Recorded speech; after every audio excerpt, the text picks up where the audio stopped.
Análisis de contraportada con el maestro Alfonso Zárate.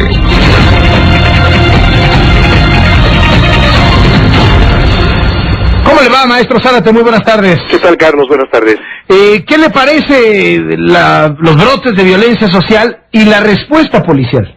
Yo creo, Carlos, que bueno, no se trata de una historia nueva. A lo largo de la historia de este país hemos visto cómo surge la violencia social a partir de muchas veces la manera en que la autoridad reacciona frente a las comunidades o inclusive a la ausencia de autoridad.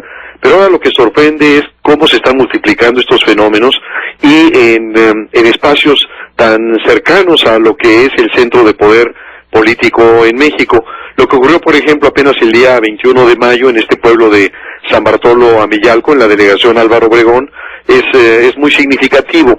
Ahí los pobladores se enfrentaron con todo, con palos, con piedras, con bombas molotov, a estos elementos de la Secretaría de Seguridad Pública del DF que habían sido enviados para resguardar a los trabajadores del sistema de aguas capitalino que estaban colocando tuberías de agua potable.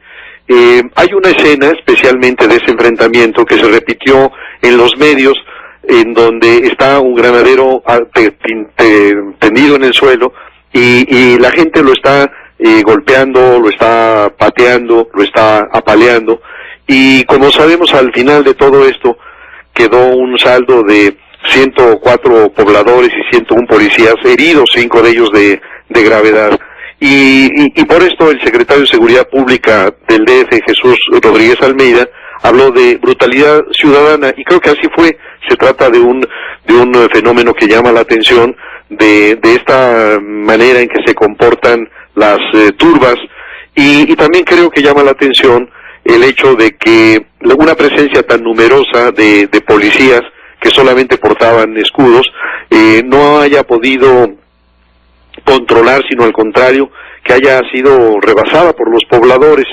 Y otra cuestión que vale la pena mencionar es el tema de la información que la autoridad está obligada a dar a las comunidades. Antes de que pasemos a eso, me remite obligadamente a aquel episodio de Tláhuac, si no me equivoco, en 2004, claro, cuando sí, fueron linchados y muertos 2 policías federales, 3 en total linchados, 1 sobrevivió. Finalmente, no siempre es solamente la población, muchas veces la población asusada por algunos interesados, ¿no? En aquel entonces se hablaba de grupos guerrilleros urbanos, ahora de líderes piperos, ¿no?, que estarían detrás de asusar a la gente para que reaccione así contra la autoridad. Es cierto, Carlos. Yo tuve la oportunidad hace algunos años, asistí a un evento en la Universidad de Alcalá de Henares, un evento académico, y ahí tuve la oportunidad de conocer al único sobreviviente del linchamiento en Tláhuac. Sí. Fue refugiado en la embajada de... Exactamente, en Madrid, y bueno, hablé con él, lo invité a comer al día siguiente y me platicó un poco lo que había ocurrido y cómo había ocurrido.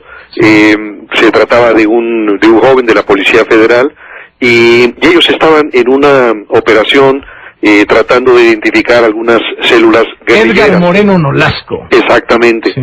Oye, por cierto, un dato de la crueldad del mexicano, que me lo contó él mismo cuando tuve la oportunidad de entrevistarlo. ¿Sabe cómo le pusieron sus compañeros ahí en la embajada de México en España? No. Cuando llegó, le pusieron Chispita, porque casi prende.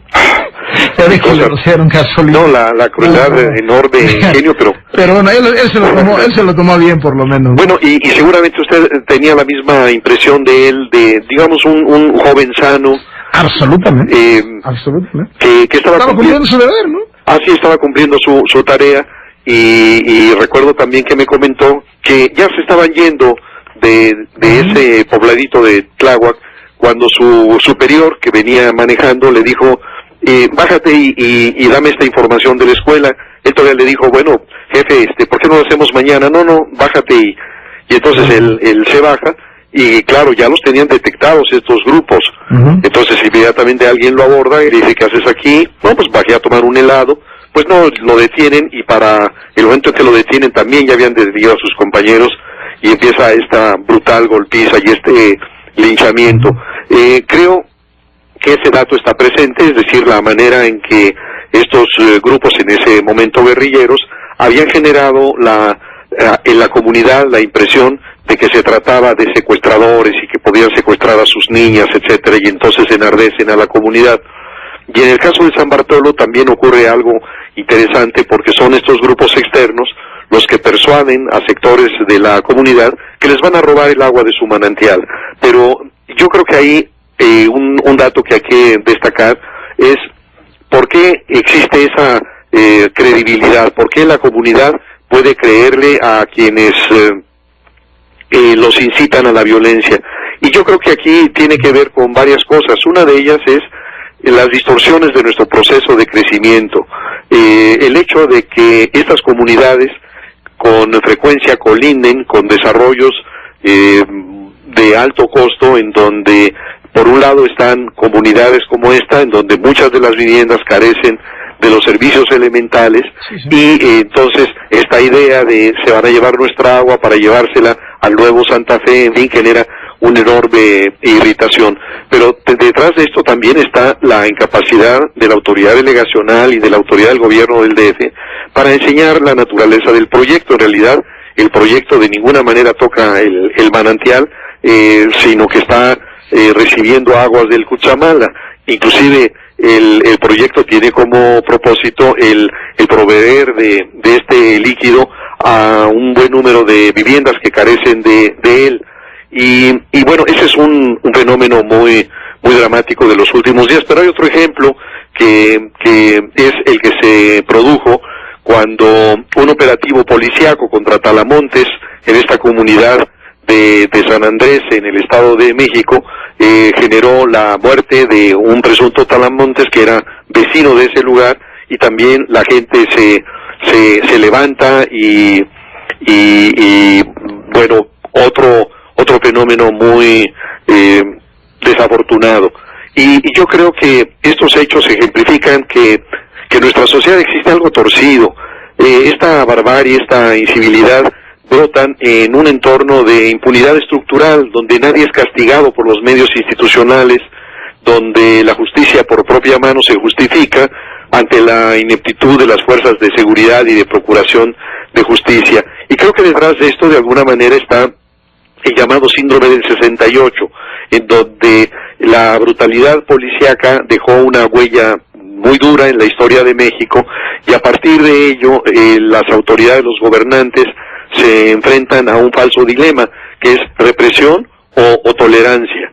Y creo que aquí hay una incapacidad de la autoridad también para reconocer que corresponde al Estado el monopolio en el ejercicio de la violencia legítima, y que en ese caso la autoridad policial puede actuar siempre con apego a leyes y a reglamentos y a protocolos, pero no llevarnos a lo que hemos estado viviendo de una policía casi franciscana, que la llevan para ser golpeada de manera inmisericordia.